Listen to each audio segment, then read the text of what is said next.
بالعالمین والعاقبۃ للمتقین والصلاۃ والسلام علی سید الانبیاء والمرسلین اما بعد فاعوذ باللہ من الشیطان الرجیم بسم اللہ الرحمن الرحیم ما كان محمد ابا احد من رجالکم ولکن رسول اللہ وخاتم النبیین وکان اللہ بکل شیء علیما صدق اللہ العظیم وصدق رسولہ النبی الکریم ان اللہ وملائکتہ یصلون علی النبی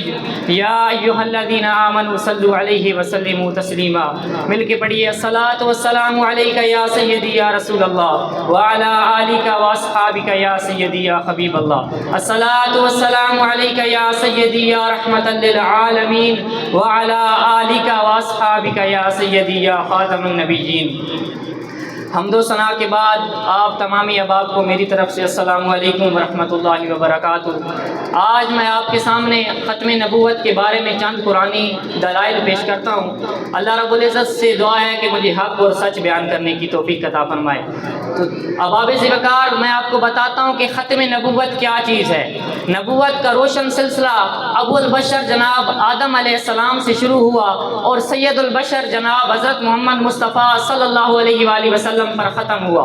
اس بزم گیتی میں سب سے پہلے نبی حضرت آدم علیہ السلام ہیں اور سب سے آخری نبی حضرت محمد مصطفیٰ صلی اللہ علیہ وآلہ وسلم ہیں، یعنی آدم سے پہلے کوئی نبی نہیں تھا اور خاتم کے بعد کوئی نبی نہیں ہے۔ دین اسلام میں اس عقیدے کو عقیدہ ختم نبوت کہا جاتا ہے۔ تو آئیے میں آپ کو بتاتا ہوں کہ اب قرآن کیا کہتا ہے ختم نبوت کے بارے میں۔ اللہ رب العزت نے اپنے حبیب کو تخت پر بٹھا کر آپ کے سر اقدس پر تاج ختم نبوت پہنا کر اور کائنات کی فضاؤں میں خاتم النبیین کا پرچم لہرا کر آپ کی ختم نبوت یوں بیان کر رہے ہیں کہ ما کان محمد ابا احد من رجالکم ولکن رسول اللہ وخاتم النبیین وکان اللہ بکل شیء علیما، کہ محمد صلی اللہ علیہ وآلہ وسلم تمہارے مردوں میں کسی کے باپ نہیں، لیکن وہ اللہ کے رسول اور تمام انبیاء کے ختم کرنے والے ہیں اور اللہ ہر چیز کو جاننے والا ہے۔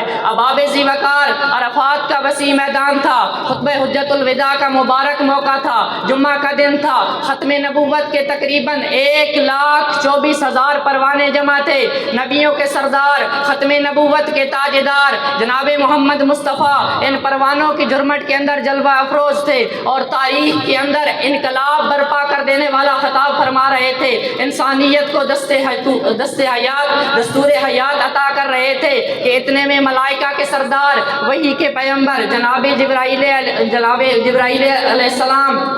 وہی لے کر حاضر ہوئے۔ الیوم اکملت لکم دینکم واتممت علیکم نعمتی ورضیت لکم الاسلام دینا۔ یہ آیت کریمہ اس بات کو بیان کر رہی تھی کہ دین ظاہری باطنی ہر لحاظ سے مکمل ہو چکا ہے، نبوت کی نعمت پوری ہو چکی ہے، قانون و شریعت کے معاملات طے ہو چکے ہیں، عقائد، اعمال، اخلاق، حکومت، سیاست، مفردات و مساوات، حرام و حلال کے اصول بن چکے ہیں۔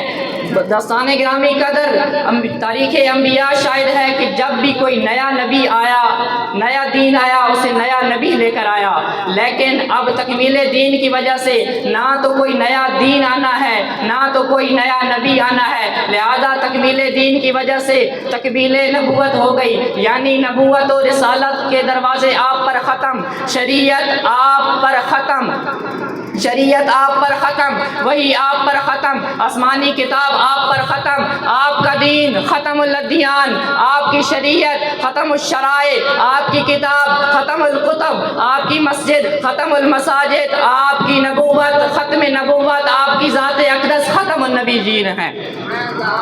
آپ کی ذات اقدس ختم النبیین ہے۔ دوستان گرامی قدر، تو میں آپ کو بتاتا ہوں کہ اللہ رب العزت نے یہ ختم نبوت ختم کیوں کر دی، نبوت کا سلسلہ ختم کیوں کر دیا۔ کائنات کے واسیوں، اللہ رحیم و کریم نے ہمیں ایسا رسول عظیم عطا کر دیا ہے جس کے بعد کسی رسول کی ضرورت نہیں، وہ ایسی کتاب لے کر آیا ہے جس کے بعد انسانیت کو کسی کتاب کا احتیاج نہیں، وہ ایسی شریعت لے کر آیا ہے جس کے بعد انسانیت کسی شریعت کی محتاج نہیں، وہ ایسا نظام لے کر آیا ہے ہے جس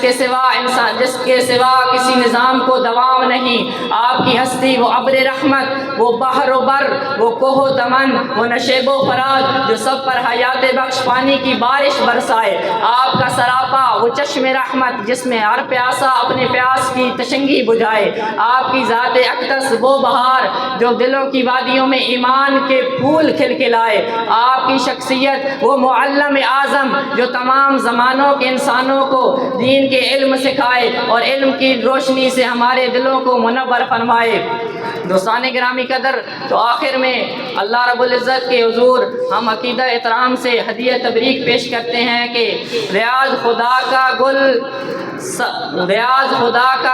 سب سرید، محمد ازل، محمد ابد، محمد شاہد، محمد محمود، محمد حامد، محمد محمود، محمد رحیم و محمد کریم، محمد سراج و محمد منیر، محمد بشیر و محمد نذیر، محمد کلیم و محمد کلام، محمد پہ لاکھوں درود و سلام، وآخر دعواہم ان الحمدللہ۔